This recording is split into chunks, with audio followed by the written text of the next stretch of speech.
Aujourd'hui, la plupart des coachs et thérapeutes travaillent à la séance, donc ils ont un carnet de commandes qui va être plus ou moins rempli, Mm. ce qui peut les mener forcément à travailler beaucoup et à parfois peut-être aussi y laisser un peu de leur santé et s'épuiser au travail. Euh, Toi, tu as fait ce switch de passer sur des offres, donc des offres plus longues, plus complètes, plus chères, avec peut-être moins de clients, mais en allant plus en profondeur. L'idée aujourd'hui, c'est de voir déjà pourquoi ça peut être intéressant de passer d'un format séance à un format offre, si vous êtes coach, thérapeute, et aussi comment vous pourriez le faire en se basant sur l'expérience de Mehmet ici présent, qui est donc coach depuis 9 ans en PNL et spécialisé en déblocage de croyances limitantes. Voilà, c'est parti. Merci pour l'introduction. Euh, pour faire simple, quand on commence dans les métiers de l'accompagnement, il y a vraiment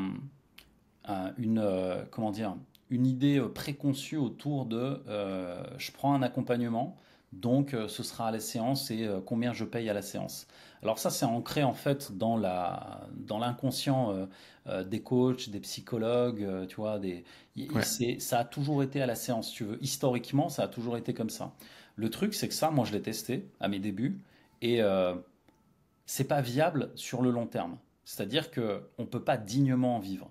Et quand je dis dignement, je veux dire, si tu arrives déjà à dégager 1500, 2000 euros avec ça au début, bah t'es content quoi. Mais posons juste un calcul mathématique en faisant une équation simple.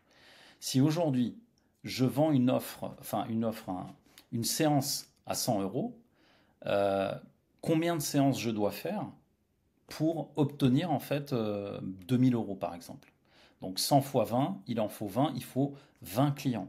Et en fait, l'idée c'est que quand je fais ces 20 clients-là, non seulement c'est un volume horaire, c'est un volume de travail, mais surtout, si chaque personne prend une séance comme ça, je fais un travail répétitif qui va toujours être le même et sur le même sujet. Et surtout, je ne vois peut-être pas la progression en fait des personnes. Et c'est souvent là où, dans les métiers du coaching, puisque moi je suis coach, on nous apprend que, bah, en fait, un bon package de base pour pouvoir accompagner correctement quelqu'un, c'est généralement 10 à 12 séances. Et donc, quand tu fais en fait 10 à 12 séances, bah, tu peux pas faire 10 à 12 séances comme ça de but en blanc à 100 euros, donc tu baisses un peu le prix.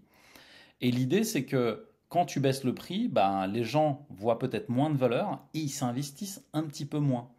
Et ça, moi, je l'ai vécu sur mes tout premiers clients. Des clients, en fait, à qui je faisais une offre à la séance, ben, faisaient deux, trois séances et au bout de trois séances, ils disaient non, mais c'est bon, ça m'a suffi, est-ce qu'on peut arrêter là? Alors que la personne m'avait dit oui, on fera 10, 12 séances, etc.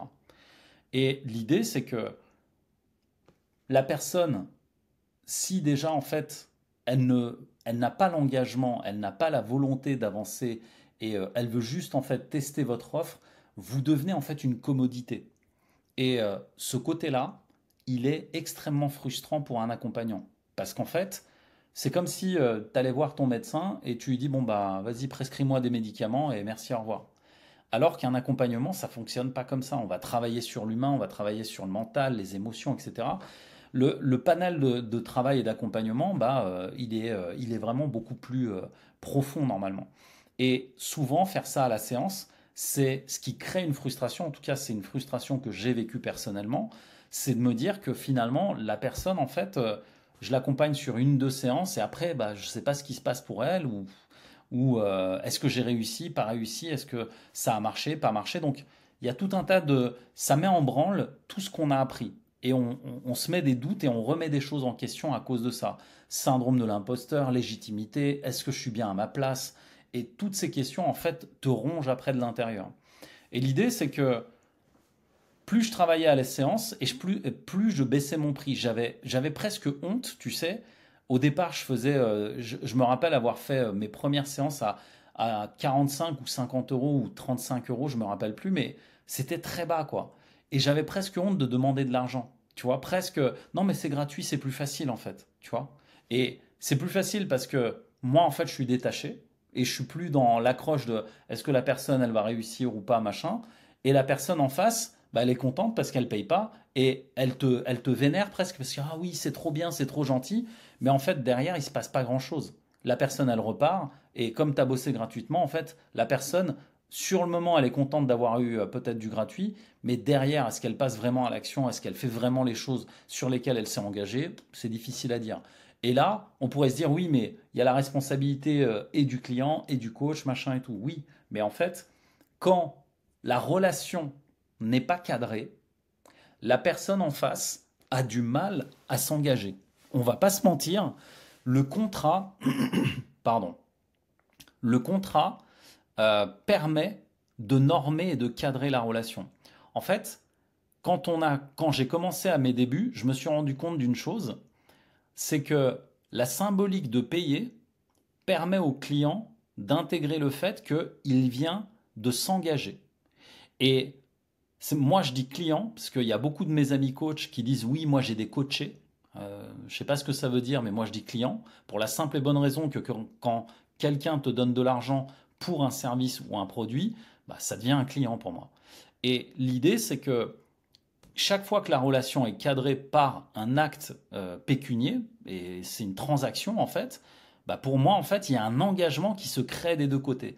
Et quand j'ai coaché, et ça je le recommande à personne, j'ai passé 2 ans à coacher gratuitement parce qu'en fait je voulais tester non seulement mes compétences, mais aussi en fait toutes les idées que je me faisais de l'accompagnement que je voulais créer. Mais ces premières séances, elles m'ont montré une chose, c'est que le gratuit ne paye pas. Le gratuit n'apporte aucune valeur. Et les gens n'y mettent aucune valeur. C'est comme si tu sais, tu allais dans un supermarché, on te donne un échantillon d'un produit excellent qui vient de sortir, c'est la dernière nouveauté. Tu es là, ah oui, tu goûtes, mais tu l'achètes pas. Et tu dis, ah ouais, je connais. Ah oui, oui, je connais. Et en fait, ça fait le même effet. L'idée, si tu veux, c'est que tant que tu ne mets pas de la valeur en fait sur tes services, ben, les personnes en face font comme toi. Et quand j'ai compris ça, bah là j'ai shifté. C'est pour ça que je suis passé aussi de la séance à créer une offre. Et dans mon offre, là j'ai commencé, sur 2 ans j'avais testé plein de trucs. Là j'ai commencé plus justement à m'orienter sur les dirigeants du digital.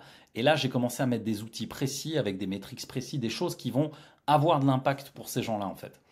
Et en ayant commencé comme ça, ben, j'ai commencé à drastiquement augmenter mes tarifs.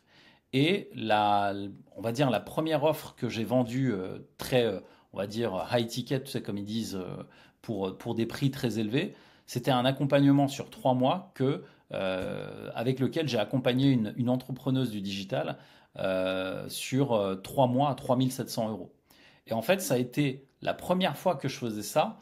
Et à partir du moment où la transaction s'est faite, il y a eu effectivement, si tu veux, un engagement hyper élevé de la cliente, mais aussi de ma part. Il y avait presque une peur, parce que je me dis, putain, la personne, elle a payé cher et tout, donc là, il faut vraiment qu'il y ait du résultat, etc., etc. Et cetera. Et ça, c'est le deuxième piège. C'est de se dire, parce que maintenant l'accompagnement et l'offre coûtent cher, bah là, en fait, il y a une obsession d'apporter, de délivrer un résultat. Alors que dans nos métiers, on sait c'est plus une obligation de moyens. Là, on se donne l'obligation d'amener du résultat. Mais au lieu de me mettre la pression sur le résultat, j'ai mis en fait toute la pression sur qu'est-ce que je peux apporter le plus à cette cliente, quels sont les outils dont elle a besoin et comment je peux, comme ils disent en anglais, over-deliver. Vraiment, j'adore donner 10 fois plus que ce que les gens viennent chercher. Et ça, c'est vraiment profondément, c'est en lien avec une valeur en moi, c'est la générosité. Ça, c'est très propre à moi, donc c'est ma carte du monde. Mais en fait, quand tu viens me voir, je fais vraiment, je mets un point d'honneur à donner 10 fois plus que ce qu'on attend de moi. Et l'idée, c'est que ça a construit justement mon business et mon offre. Et à partir du moment où j'ai vraiment eu cette offre-là, que je l'ai construite, etc., bah en fait, fais le calcul. On reprend le calcul pour avoir 2000 euros et pour avoir 2000 euros avec une offre à 3700 euros, le calcul, il est vite fait. Au lieu d'avoir 20 clients une fois, là, j'ai une cliente sur 3 mois à un prix très élevé et qui me permet de me pérenniser moi, ma famille, mes enfants et mon avenir, quoi. Tu vois? Et là, je peux en Ouais. vivre dignement, quoi. Et c'est vrai que, pour rebondir sur ce que tu dis, il y a un vrai sujet de quelle valeur tu mets sur ton accompagnement et aussi sur ta compétence, et quel est le juste prix pour lequel tu te sens honoré de délivrer le service Hmm.